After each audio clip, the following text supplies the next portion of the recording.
Isang natatanging programa sa larangan ng sining at kultura ang inilunsad sa bansa. Layunin ng programa na maitanghal hindi lamang ang ating mga katutubong sayaw, kundi pati na ang ating turismo sa bansa. Muli si Haji Camino para sa detalye.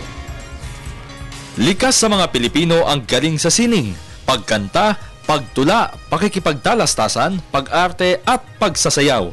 Aminin man natin, marami sa atin ang hindi marunong sumayaw, dahilan upang umiral ang pagiging mahiyain nating mga Pilipino.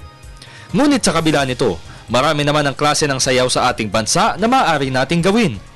Nariyan ang ethnic, modern, ballroom, swing, street dance at marami pang iba.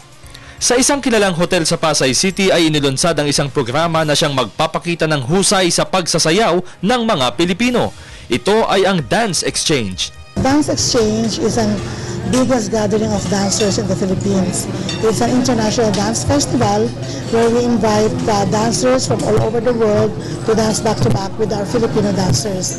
For this year, we invited groups from 12 countries. And they're all coming. They're from Spain, South Africa, Singapore, South Korea. Ang Puerto Princesa City sa Palawan ang siyang magsisilbing host sa nasabing programa ngayong taon, kung saan ay inaasahang dadayo ang mga foreign directors, dancers mula sa iba't ibang panig ng mundo.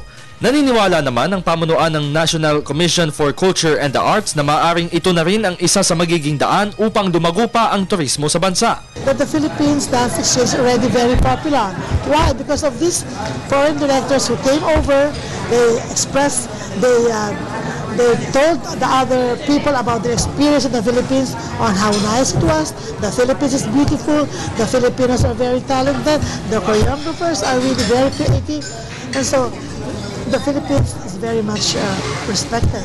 Samantala, maliban sa Dance Exchange, nagsasagawa rin ng mga dance workshop ang pamunuan ng NCD upang mas mahasa pa ang talento ng mga Pilipino sa pagsasayaw.